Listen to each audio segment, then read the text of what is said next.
Hello students, today our topic is organising. Organising क्या होता है? देखिए, management have 5 functions. Number 1 planning, second 1 organising, third 1 staffing, fourth 1 directing, fifth 1 controlling.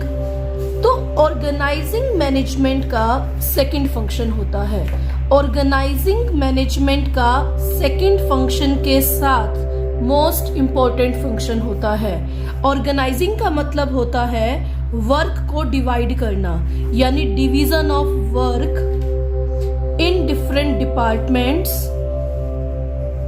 Different persons and different activities, यानी काम को different departments में, different persons में और डिफरेंट एक्टिविटीज में डिवाइड करने को हम क्या बोलते हैं? ऑर्गेनाइजिंग। क्या बोलते हैं इसे?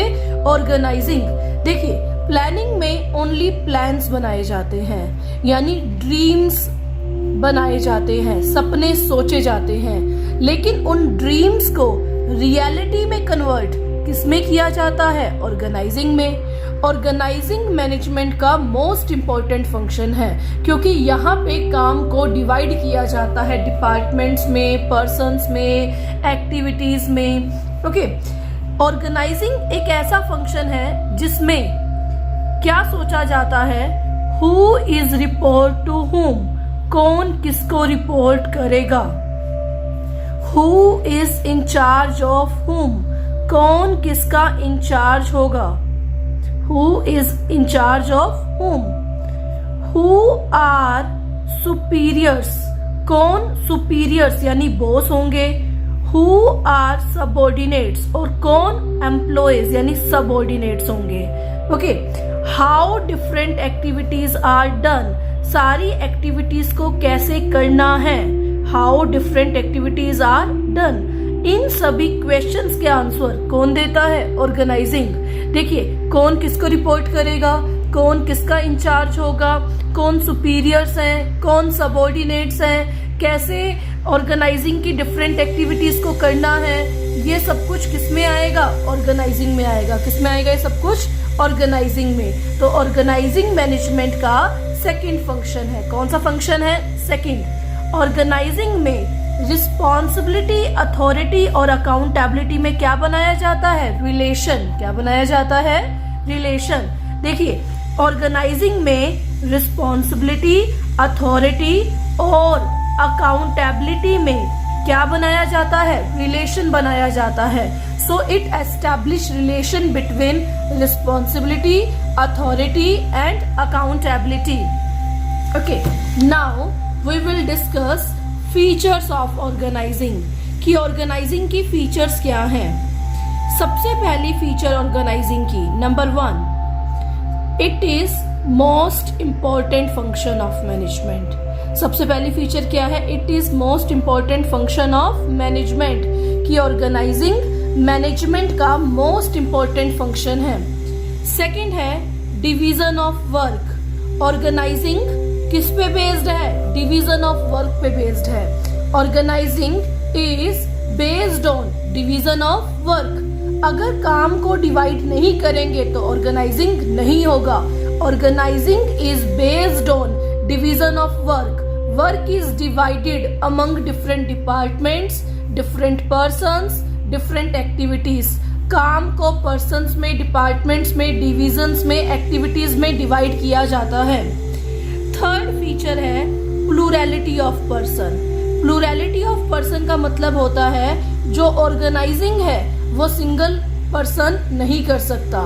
Organising is done by a number of person. Organising is done by a plurality of person. It is not a task of single person. ये सिंगल पर्सन का टास्क नहीं है।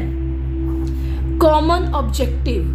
कॉमन ऑब्जेक्टिव का मतलब होता है ऑर्गेनाइजिंग में जितने भी काम किए जाते हैं, ऑर्गेनाइजिंग में डिपार्टमेंट्स बनाए जाते हैं, ऑर्गेनाइजिंग में एक्टिविटीज में वर्क डिवाइड किया जाता है, ऑर्गेनाइजिंग में लोगों में यानी पीपल में वर्क डिवाइड किया जाता है। इन सभी का मेन ऑब्जेक्टिव क्या होता है? कॉमन। कॉमन ऑब्जेक्टिव का मतलब ये सारे किसके बारे में सोचते हैं? ऑर्गेनाइजेशनल ऑब्जेक्टिव के बारे में। अब जितने भी डिपार्टमेंट्स बनाए गए सेम ऑब्जेक्टिव होगा, प्रॉफिट, चाहे वो प्रोडक्शन डिपार्टमेंट हो, चाहे वो मार्केटिंग हो, चाहे फाइनेंस हो, चाहे एडवर्टाइजिंग हो, सभी डिपार्टमेंट्स का कॉमन ऑब्जेक्टिव होगा क्या? ऑर्गेनाइजेशन का वेलफेयर सोचना, सर्वाइवल, प्रॉफिट और ग्रोथ के बारे में सोचना।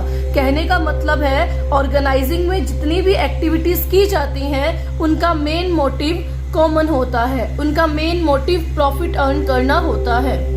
नेक्स्ट पॉइंट है organising is a machine of management. देखिए, ऑर्गेनाइजिंग को मैनेजमेंट की मशीन कहा जाता है। Organising is a machine of management. देखिए कैसे, मैनेजमेंट की मशीन यानी मैनेजमेंट का मोस्ट इंपॉर्टेंट फंक्शन। ओके, देखिए अगर मशीन का एक पार्ट खराब हो जाए तो मशीन काम करना क्या करती है? बंद कर देती है। सेम एज इट इज अगर बिजनेस में, मैनेजमेंट में ऑर्गेनाइजिंग गलत हो जाए यानी डिवीजन ऑफ वर्क गलत हो जाए तो और मैनेजमेंट कभी भी सक्सेसफुल नहीं हो सकती। देखिए अगर ऑर्गेनाइजिंग गलत हो जाए मींस काम गलत डिवाइड हो गया, जिसको देना चाहिए था उसको काम नहीं दिया, तो मैनेजमेंट फंक्शन पूरा का पूरा क्या हो जाता है? गलत हो जाता है। So organising is a machine of management. Management की मशीन ऑर्गेनाइजिंग है। अगर ये मशीन खराब हो गई तो मैनेजमेंट प्रॉपर वर्क नहीं कर पाएगा। अगर डिवीजन ऑफ वर्क रॉन्ग हो गया, अगर डिपार्टमेंटलाइजेशन रॉन्ग हो गया तो ये मशीन जो मैनेजमेंट की है वो प्रॉपर वर्क नहीं कर पाएगी। So organising is a machine of management यानी organising is most important function of management. Without organising other functions are meaningless. Sixth feature है कोऑर्डिनेशन। ऑर्गेनाइजिंग में कोऑर्डिनेशन बनाया जाता है। क्या बनाया जाता है? कोऑर्डिनेशन। किसमें? डिफरेंट एक्टिविटीज में, डिफरेंट पर्सन्स में, डिफरेंट डिपार्टमेंट्स में। So organising is based on coordination. In organising coordination is made in different persons, different activities and different people. Okay, thank you.